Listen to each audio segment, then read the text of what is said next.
This is the Red Elvis Show with me, Josh Everton, Andy Simcox, Alan Smith, and Craig Wood. So, breaking news out of Oakwell today, all of 25 minutes ago. Martin Devaney has left his role as assistant coach for mutual consent. So, we're going to dig into that a little bit, get some instant reaction towards that. We've also not really spoke about Conor taking on the role full time as well. So, we're going to dig into that as well and look forward to this weekend's game against Shrewsbury at Oakwell. So let's get stuck into it.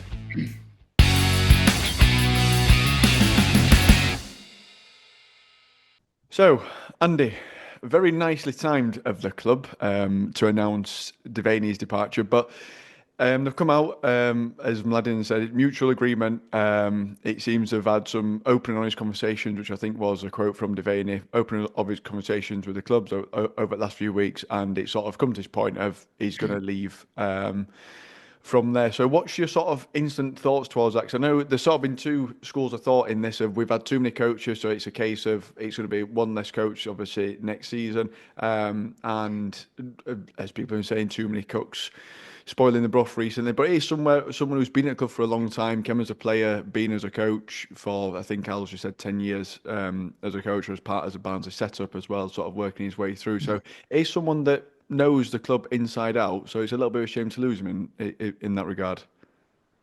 People will have lots of different views, won't they? Now Conor Horan's taken over, was saying does he want his own people around him and be able to choose his own, in the same way that Collins was able to with John Stead. Some will disagree with me, but I can only say from my personal point of view that I'm absolutely gutted that he's gone, because I really like Martin Devaney as a coach and as a human being, really like him. And this day is a day that I've thought is likely to have been coming for a long while. As soon as Martin stepped up from the academy and the under-21s, ultimately leaving a club that he loves, becomes inevitable. Like, the three things that are certain in life is taxes, death, and managers, assistant managers leaving a club. It's as simple as that. So personally, I'm gutted. I think he brought a lot to the club. There's been a few managers over a period of time that Martin's been there. Some of which have been better than others, some of which have been appalling. And he, together with such as Bobby Hassel, has been able to provide that sort of link, if you like, or that knowledge of what the town's all about and what the club's all about. And I think we've lost a really good human being, and I'm just gutted.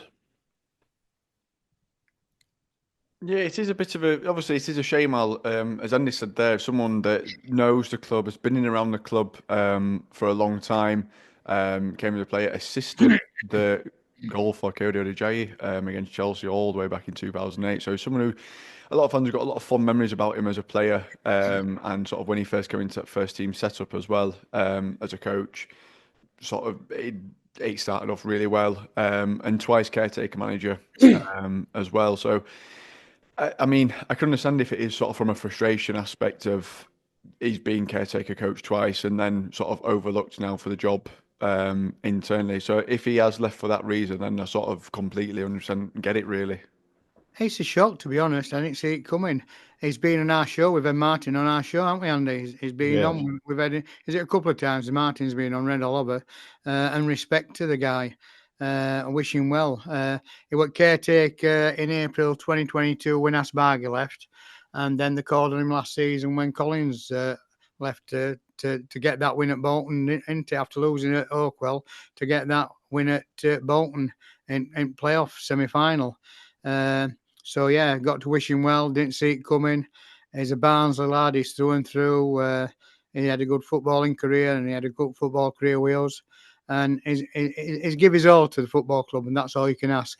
And all I say is good luck, Martin, and whatever you do in future.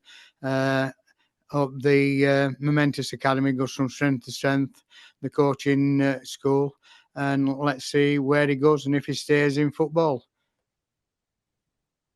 Yeah, I think the one thing that sort of is missing, Craig, from the statement is there's no real understanding of what he's going to do next, because it does seem like he's left to go and take another coaching role, because I feel like that would have been mentioned in the article as such, have been as such as when Dean Whitehead that came for about 3 weeks this season, and he was like he came, and then also by the way he's gone to Stoke or whatever for the opportunity. So it seems like he's not left for a particular role in things. I think it just seems as though there's been maybe he has thought that he's been overlooked this time for the job, and sort of feels like when's it ever going to be my turn, and decide to move on. They were my initial first thoughts in reading that. I thought Conor Moran's come in, assistant, just like Devaney's been over the years. And Conor got the job first time straight away. Devaney overlooked again. I don't think the timing is gonna. I think it corresponds with Conor being made full-time head coach. The same reason why I don't want Conor to be his head coach is the same reason why I never wanted Devaney, because I feel like we should keep the real legends of the club in the club, and ultimately we know managers, they don't last long at Barnsley. So am I surprised he's gone? Probably not, for his own personal development. 9.5 years as a coach, he probably wants to further that a little bit more and maybe step into a managerial role somewhere. So I'm not surprised. Look, it is a legend that's gone. It is a part of history that we could always point to and say, look, that's where we've come from. The likes of Bobby Hassel as well. We want to keep these people as long as we can, but they've got their own lives, they've got their own ambitions, and best of luck to him. And I hope he gets to wherever he wants to go in life, because I don't think you'll find one Barnsley fan who's got anything bad to say about him.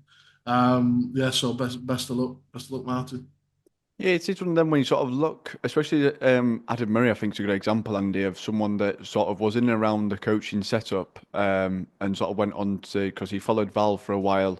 I think he went to Besiktas alongside him, and now I think he's Eastbourne Borough's manager, who sit, I think, the 1 point off top of the Conference League South, which I think 6 teams can go up automatically in that at the minute, which is quite tight. But it has, like, by sort of taking that jump, it has obviously opened up now the opportunity for Adam Murray to become a first team coach somewhere as well. So sometimes you do just need that little bit of a change of scenery to sort of to progress your own career as well, in a way.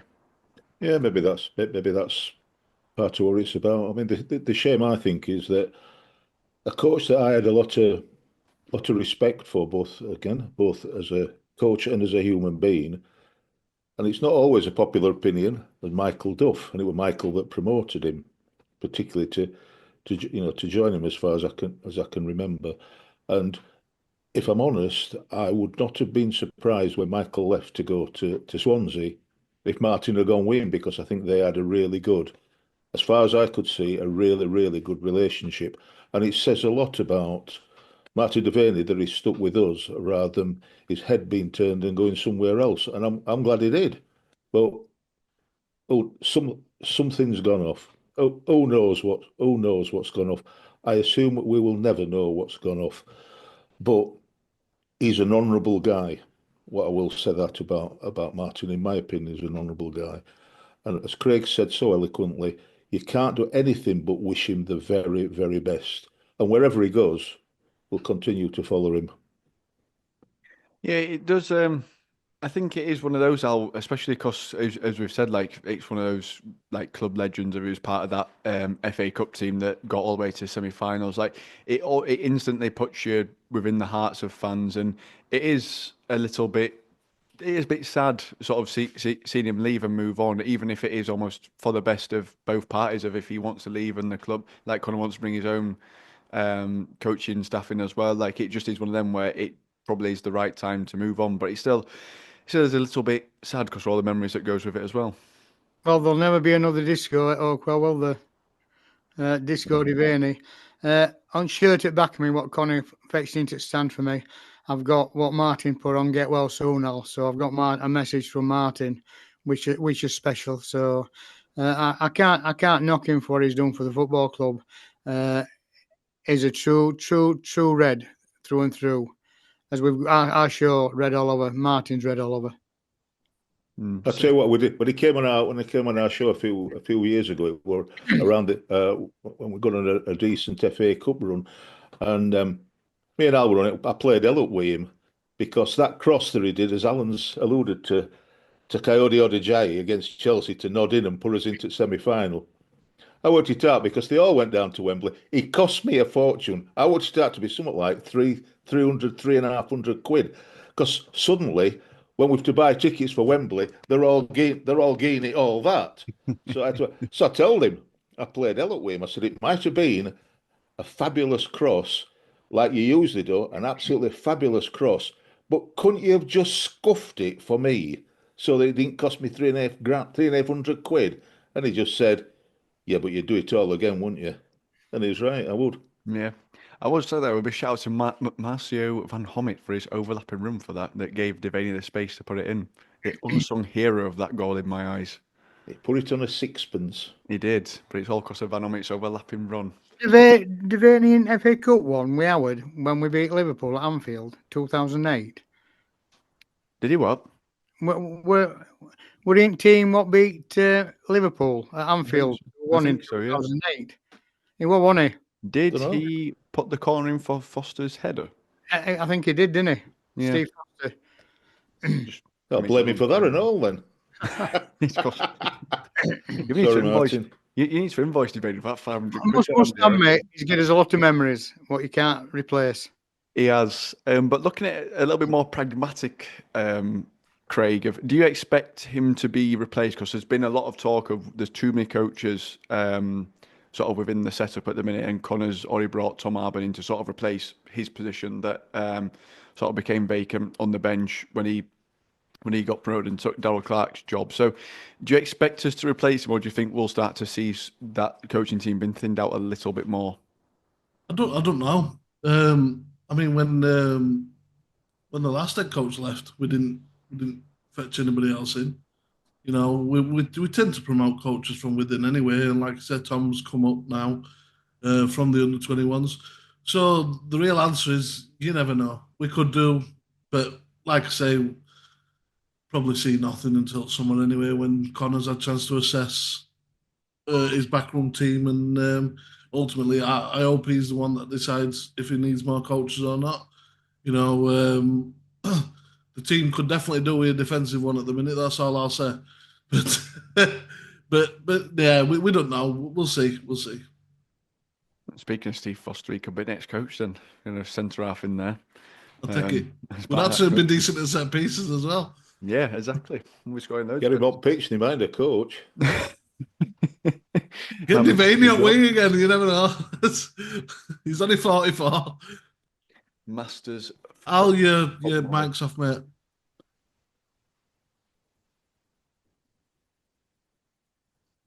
All right. I'm muting myself here. Let's all have a disco. Come on. Oh, mute it again, Al. It were worth it. It were worth that awkward silence then. All right. For it coming off, it were worth it. You can put whatever you want to what I said. You know what I mean? Subtitles. I'm going to leave it awkward pause in, Al. That's exactly what we're having in there.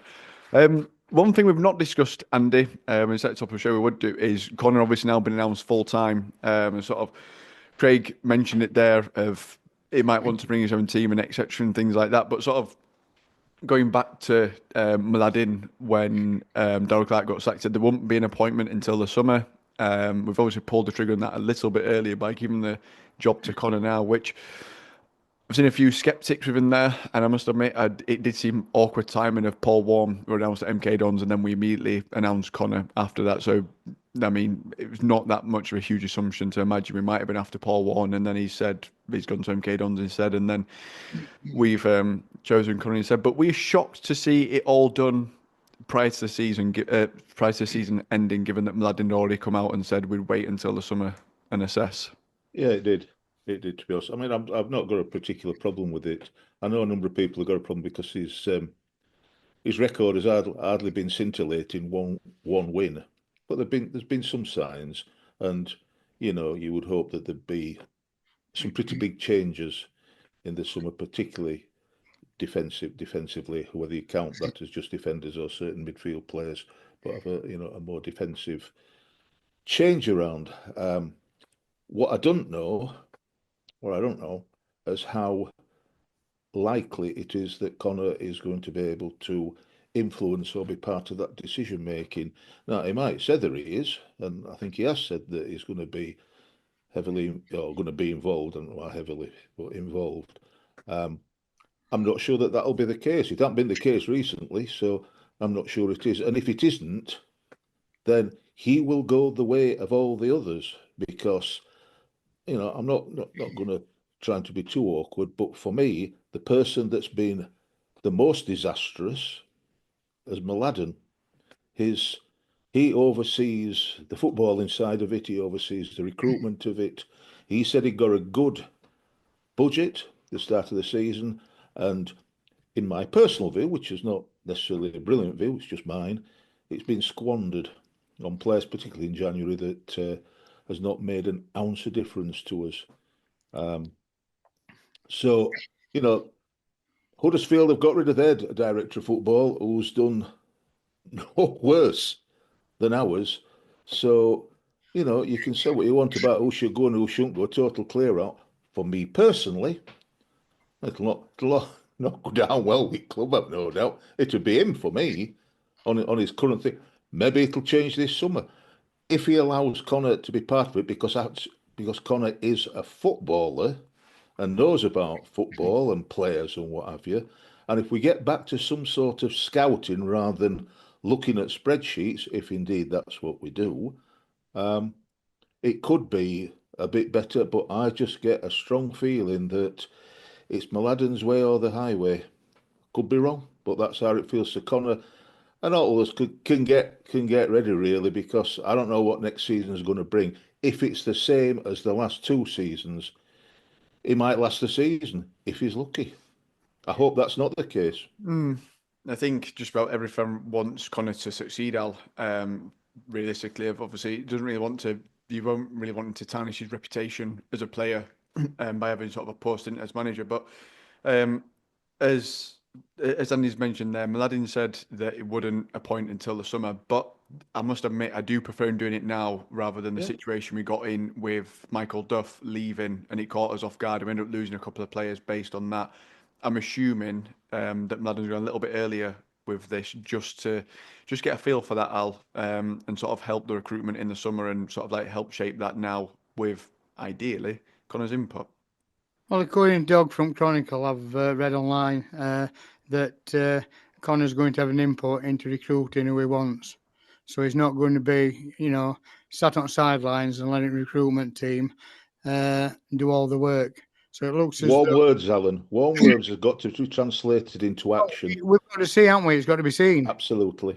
And I've got to praise Conor for doing what he did for me on Easter Monday. He came to see me personally in the stand and fetch me this shirt, what's behind me. And it's a fantastic, how can I put it, gesture by the football club. I can't knock it. Dave Hiskila done. It's not got it right. Thinking of you, mate. We're all How behind. long do you practice, Del? How long do you have to practice that? Keep strong. Sorry. 100 lines I did, Andy. Remember 100 so. lines? Double pen. Yeah. Kieran Flavel, we're all behind you. All the best, Al. And super, Barry Cotter. Stay strong, mate. What can you say? I've got Barry Cotter right behind me. There you go. It surprised me that they made that decision. But at the end of the day, it stops now. I think there were two foreign coaches, what were in line, what they said. But we always knew that Conor were being lined up for it. Early on its season, it's come back to be lined up to take on role of head coach. So I did say to him, I'm hoping to be here next season. So Conor says to me, you will be, Al. Don't worry about it, you will. So it's going to be interesting summer. And let's see if he can get the players who know he wants. And let's see proper style of football. It's been getting better, game and game, but we still have the flat spots. We ain't got 90 minutes in his locker, so that's got to change. and it'd be good next season to see 245s instead of 145, and see us not concede goals after 72 minutes. I mean, that would be a massive turn up if we managed to just stop. If stops after, we'd probably be in top 6 by now. Should have asked him for a job whilst you're there. If news of Devaney come out a bit early, could ask him for a job on bench. It's a nice little warm seat down there. Craig, obviously Conor's come in with no experience necessarily as a manager and as a coach, but I think he's got over 600 games across a breadth as well, all the way from League Two up to the Premier League and internationally. Which has a lot to be said for it. It's not like he's been a bit part player. He knows the standards which have been set, and as Andy mentioned, the results haven't been great, but there's been a loss. I think there's a lot of context that needs to go around it of the fact of there's been the MDG being sent off after 2 minutes against Birmingham. That game's already over before it starts. The defence that he's been having to pick from, he's been choosing third, fourth, fifth choices because he's had his hands tied with suspensions and injuries, etc. Sort of the and same loans out as well. Yes, loans away. So it's not. I mean, I get people's point in terms of results, but also there's a lot of context that goes into them. You can look at a result and go, "That doesn't look great," but it's we've got 3 academy players in that side that it's a lot to ask them to step up and make that impact immediately, especially in games which don't really matter, because we knew more or less when Darrell Clarke had gone that top 6 were probably already out of reach. So it's kind of been a bit of a free hit in terms of that. But I do understand fans' frustration with the fact that results haven't improved. But I think culture and performance, it's almost a nice time to reset it at this point of the season when there's nothing to play for. So my initial thoughts as soon as I read that he were head coach was it's too soon. I think they told us that they make the decision in the summer, and I think they could have given it more time just to see how he coaches. I think that they could have given him, well, obviously they could have given the fans a lot more time to watch the squad develop under Horan, and then we could get a lot more excited in the summer when he gets the job as soon as the season's over. Because then we're like, right, we've liked what we've watched. And what's happened is you've kind of seen a change. You've seen a change in formation. You've seen a few good performances, but you've also seen a few bad ones. So the fans are now, we've got this head coach. Is the performances are improving in places. The results aren't coming yet. So you'll find a lot of 50-50 fans out there. You know, I think they could have timed it a lot better. Even if they were in their mind, he's our man. You know, I think what they should have done is waited for us to win a couple of games on trot and then done it. Or a vast improvement and then done it. I think the timing's not particularly been great. Unless there's a big discrepancy in his wage from a player to a manager and they thought, you know, he'll be on less money as a manager than as a player, so let's save a few quid. I don't know. But yeah, that's my personal thoughts. They said we'd make a decision in summer and they've done it too early. Ultimately, am I glad he's manager? I don't know. Because it all boils back to what he gets given next season. You know, if he isn't going to get backed, like Clarke didn't get backed, he's going to go the same way. He's not going to survive the season, and it's just going to be a mark against him. Personally, for me, I'd only take the job if I were given promises of being able to pick what players come in the team, pick who's allowed to leave. You know, I think it's a great job for him personally. I don't think he can. I think being able to go into a squad that's going to be challenging for, or should be challenging for playoffs. You know, you're going to get a lot of wins as a manager for a team who does that. So you're always going to look like I don't think Clarke looks any worse now than what he did before he started managing us. You know, I don't think he's dropped any stock, and I don't think Devaney will. Orahan will either. But I just believe that this board need to start giving him what he needs, because the woeful amount of trash that we've had to deal with the past few seasons, it's not enough. We need more DKD signings and less Ollie Shaws. You need the sure bet rather than let's take a chance. There's clubs that are around us that are doing the sure bet. You know what I mean? You've got Bolton's going out and buying Collins, McAtee's, people that have been there, done it, proved they can do this level. You know what I mean? Leave the players that might be good enough for League One to the Shrewsburys, to the lower the Burtons. Let them have their proving ground. Like you saw Collins, he went to Bristol Rovers and then he went to Bolton. He had a proving ground first.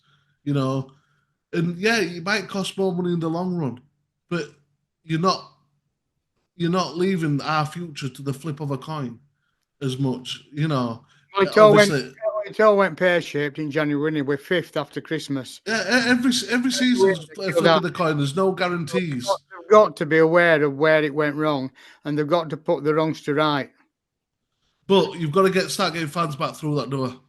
Because it is absolutely woeful sometimes at home games. I'm sick of seeing stadium being A full. 6 wins this season. I don't tell when home form's not great, but we need to sign more of them. We need to sign more of them sure bets like Joe Taylor and Dion Charles, like Huddersfield did. Then nailed. Oh, the affordable. No need. It will Bolton because McAtee's not great. I'll die on that hill. He's Tom Bradshaw 2.0. He does a bit of running and a backflip when playing. He scored a fair bit better than Bradshaw did. No, Bradshaw got off to a good start. He's all right on Millwall, to be fair. He's not done too bad. Well, that's what I mean. Is it Championship? Look at where we are. Yeah, we could have done with a few more Bradshaws he's at Oxford. Instead of Waters. You know what I mean? He'll come down next season. You mean You mean highest XG in league, Max Waters? Yes. I will not have a bad word. The legend of this league.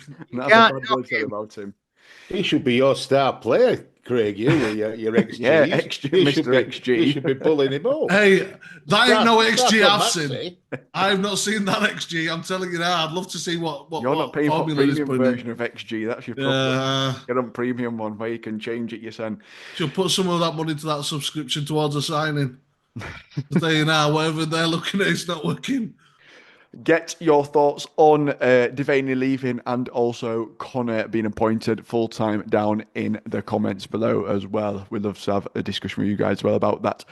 So, moving on then to this weekend, the penultimate game of the season and looking at Shrewsbury Town stat pack. So, manager Michael Appleton, top scorer John Marquis with 9, sat 24th in the league and actually don't think they can go up anywhere else, rooted to the bottom. Form, 4 losses, 1 draw in the last 5. Key player Malvin Benin, formation 3-5-2, and key stat is Shrewsbury are rooted to the bottom, and I think they will finish bottom regardless of results if they win their last 2 as well. Andy, you shared a message from Michael Appleton, who came out and just basically said there's no character in that squad, and if he's there next season there'll be some serious changes, which it's a little bit. I do find it a little bit weird of Shrewsbury. You look at the managers they've had this season, of Gareth Ainsworth in there, who sort of does seem like that steely sort of character who sort of can grind out results and sort of banks on those kind of players to get him across the line. That sort of wasn't already instilled in the Shrewsbury side this season. They got relegated with 4 games to go. Michael Appleton's been there for the last 9 games after Gareth Ainsworth beggared off to Gillingham, I think. Mm-hmm. What he said, they got, they've not done right. They've not had, we've had a better bank holiday and we've not had a great bank holiday. Lost a couple of games, particularly on Easter Monday, where they got panned by Northampton 4-1. So they're not doing great. And it was on the BBC Sport website, and I verified it. I'm not just taking it from, from social media, because you can't always. I know you'll be surprised at this, but you can't always trust what's there, so you need to verify things. He said words to this effect, or near as damn it, this. There's a softness to the group, when he's talking about his team, a softness to the group, an acceptance that makes my skin crawl. Makes my skin crawl. God, dear me, that's strong stuff. And he's also said, I don't know what the future's going to be, because he's only got the job till the end of the season. But if he stays there, basically the players that are still there or can get ready in League Two because having it, his skin's crawling. So I thought, well, we'll paste him this weekend. Then if his skin's crawling till flipping Craig comes up with teams like Shrewsbury a few minutes ago, the equivalent to that, and God only knows. Cobblers, Andy. Cobblers. No need, Al. No, too soon, Al. Too soon. Don't make me skin crawl, Al. Well, let's look at them. The last time they won a game, ironically, were on the right at the 8th of February, away to Rotherham. Funnily enough, they won 2-1 at Rotherham. They haven't won since. That's my stats done now, Simcox. Ah. I've got a load of stats, Al. I can reel them off, Al. I've got them here. I'm going to double top you, Al. Hold on. Yeah. Don't worry, I'll cut it out. They just said it. If you want to say it, you send there. I'll cut it out. We'll pretend it never happened. You've no sympathy for me, have you? Good grief! I mean, there's a lot. I mean, there's a lot of a lot going on at Shrewsbury. From what I've been reading, there's a number of interested parties in taking it over. Looks like the current owners might well be selling it. There's a few interested parties, including a guy send them to Oakwell before they decide. Yeah, you've always got to be careful what you wish for. There's True. One of them's Mike Harris, who's in charge of a Welsh club that plays about 18 miles away from Shrewsbury. So he's not the only one. There's a few interested. So it looks like it's on and off the pitch. It's a club that's in turmoil, which is interesting at side of us. More turmoil than us. So they're in a fair bit of turmoil by the looks of it. I think you should chuck another turmoil in there. I don't think you mentioned it enough times, I think, last minute. I'm in turmoil because of it. I've been thinking. I'm in turmoil because of Martin Devaney going. That's my turmoil.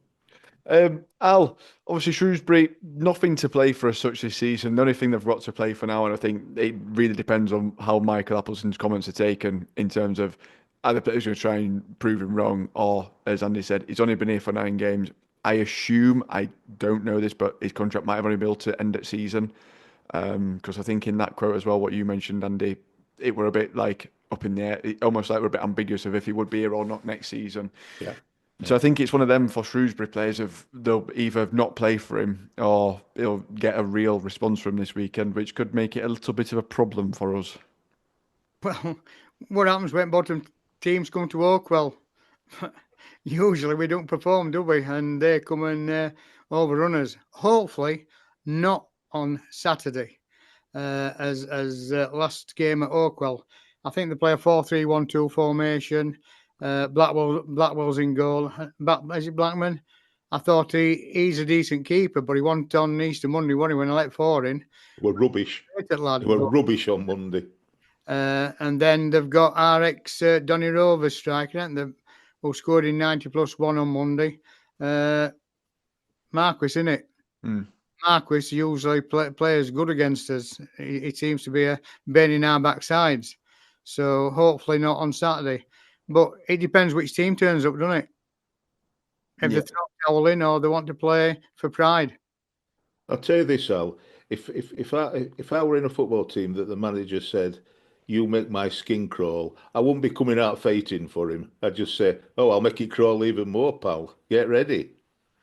It won't make me want to play better. You see, this is why you're soft in that in his mindset. You'd last 2 minutes. It's psychology. Ain't you heard about it, Andy? Yeah. You think that's what it is, Al? Or do you think it's a manager that keeps going round and round, getting sacked or leaving, getting face on because they're not doing what he wants them to do? I don't know.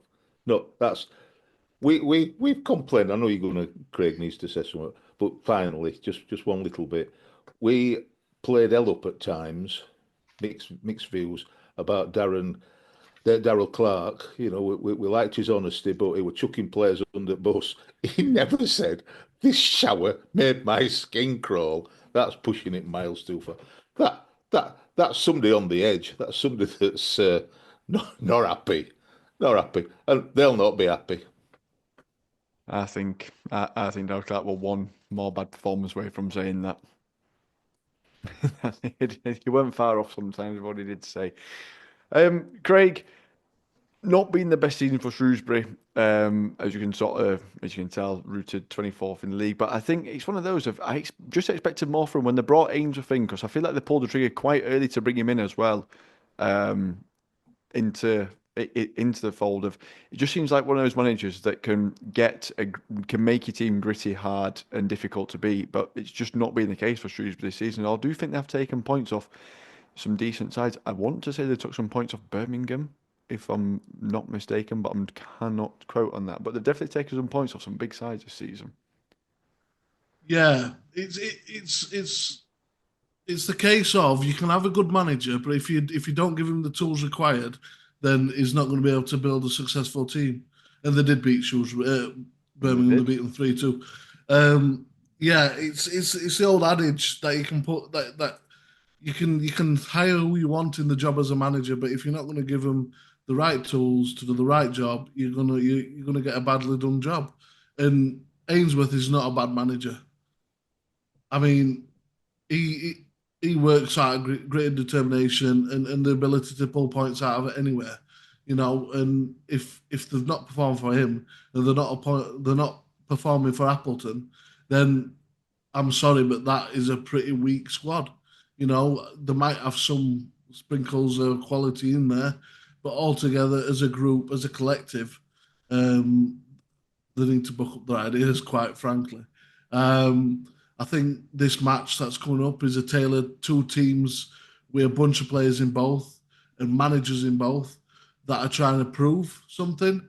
The players are trying to play for a position next season in the squad that they're at, unless they're wanting to go elsewhere anyway, which you'll want them out of the club if that's what they do want. But particularly for the Barnsley players, I think Conor now needs to start assessing who has the required level to be here, who is showing that they want to be here. I think Bland's been putting in some really good performances. I think he's been really good. Nowhere near the finished article. And do I think he should be a starter? No, I still think O'Keefe's better, but I think he's shown enough to prove that that he can come in and can do a job. I also think similarly Flavel. Do I think he's a first team goalkeeper? No, but could he be a backup next season? Yeah, because I think his show he's one of the most animated goalkeepers I've ever seen as well. I mean, he kicks posts and everything is brilliant to watch. Sat at Pontiend. But yeah, ultimately, I want to now start seeing little nitpicks of what I'm going to be seeing the next season. So I like the fact he's gone back to a back four. I like the fact that he's introducing wingers. This is something that I've been really harsh about, the fact that we've got no wingers, so we had no option. We had Humphreys and Jallow. Jallow's been in and out of injury. Humphreys has been played up front as a striker. Over the season, DKD's been played out wide when he's not an out wide man. He plays through centre primarily. So in the summer, I'm looking for wingers to join the club. I'm looking for more of what Humphreys brings on that wing. I love to see Jallow play, but these injuries are now getting to the point where they're getting really. He's getting them all the time. Also, last match, how the referee give them a foul for that, I will never understand. I was watching that in Pontiend, and that absolutely bamboozled my brain. Don't worry about it. Literally sat on his leg. That line on West Stand side. I mentioned him on the Instant Reaction show, that linesman. One of the funniest things watching him pull up as well. That was hilarious. Remember, we've currently got Bazza Cotter, the return of Bazza, the Mercurial. He can go to and down wing and all. Yeah. Well, he went offside and all. When I looked at the team sheet, I thought, oh no, back five, and then I thought Cotter on the wing, and then I started thinking of that song. Yeah, very, very Cotter on the wing. So there's a starman on the wing. Don't. Yeah, that's it. It's dynamite. I thought he's going to be brilliant because he can beat a man. He can beat a man, get a ball in box. I would actually see one. I actually don't want to see him at right back anymore. I want to see him at wing. Barry Cotter on the wing. I want to hear that chant at the next home game. And I'll tell you this and all, Craig, we being out on wing, it means we can. I've always said that it's good to see Mark Roberts' long throws, but he needs to throw it in and then leg it into a box so he can get on ender it and all. Yeah. With Bazza doing it, that. he can get on ender it. And same with Humphries. Humphries is a revelation under Conor. Absolutely. When he's playing him, Humphries is different. Because it's not being played up front. You put a winger on the wing and look at what happens. It's magic. It's like you play a player in their own normal position and they perform. It blows my mind. It's easy, isn't it, Craig? Play them in the positions that the best at. I know. If we actually get a good striker, you play DKD behind that striker, and you never know what could happen. It could be magic. We've got Max Waters XG. And can I just say as well, I thought Phillips, when he played deeper in that match, he played a lot better than what I've seen over the past couple of months. Right? Because I saw him getting a ball, I saw him doing passes, and I saw him moving. Also, because I didn't get to do the after show, I said in the last video, right, that Josh Earl isn't a left back, right? Because he shouldn't get down the wing.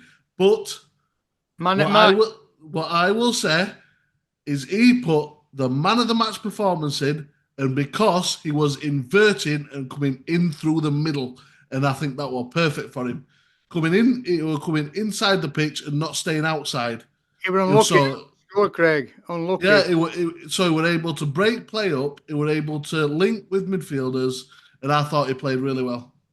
So it's almost like he had one bad game after getting 2 assists in that game, then had a bad game, then he's had a good game again. So just a little bit inconsistent. No, a left back. I think he's played multiple bad games this season as a left wing back, where he's been asked to go up and down, up and down. What I'm saying is, because they changed his role to somebody that comes inside the pitch, not stays outside, that I think he played really well in that role, and I want to see him do it more. Because I think his aerial ability in the middle of the pitch will help, and I also think he's got the composure on the ball to help as well. So, yeah. Can I say something, lads, before we go on to predictions? Of course, Kate is doing 60-mile walk this month for Stand Up to Cancer. She's already got £400 and £62 gifted. So if anybody wants to look at Kate Smith's Facebook page and wish to donate, please do so. It would much appreciated. Thank you. I will stick it in the description of this as well. And remember Tracy. Tracy's not going to be hosting the instant reaction on Saturday because she's taking the what's the word I'm looking for?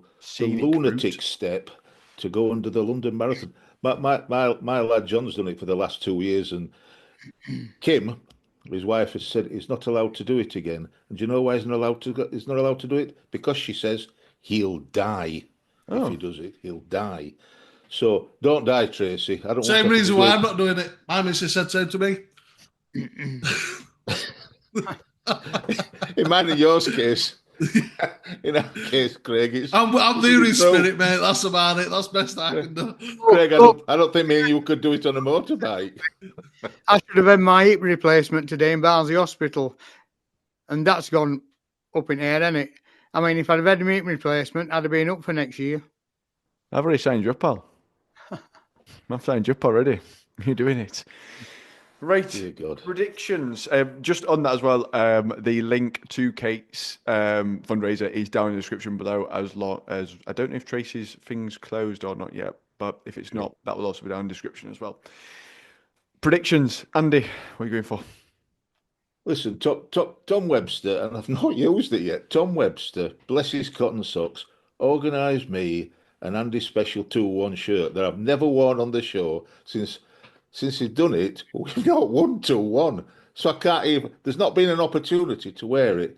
So this, I can't see us doing it at Reading, but this is my last chance. So it's got to be 2-1 so I can put my shirt on.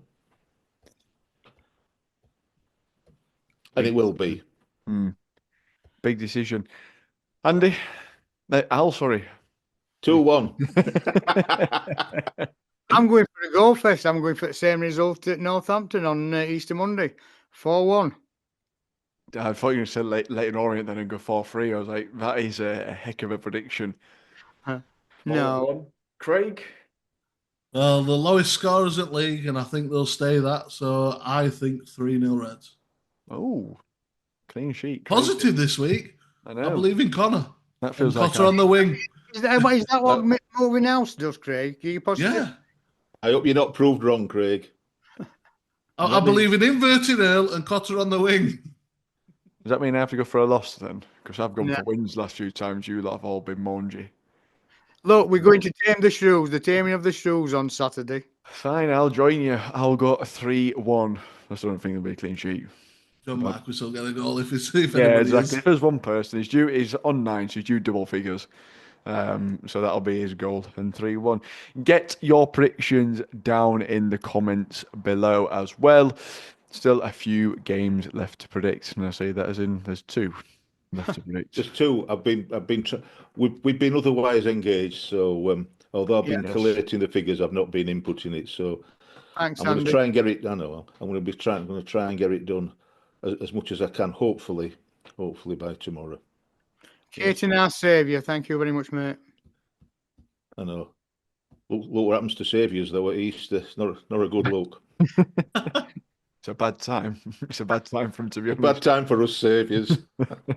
Sorry, it's a terrible time. Sorry, Joe. Right, we'll be back on Saturday for the final in-person instant reaction of the season. Al will be there, as I'm guessing all of this based on hand gestures. I'll all be there. Hopefully.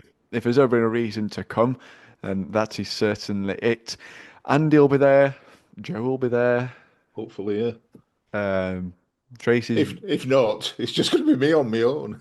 It can be a vlog. You can do a vlog. It'll be lovely. Yeah. Right, we'll see you on Saturday, you Reds.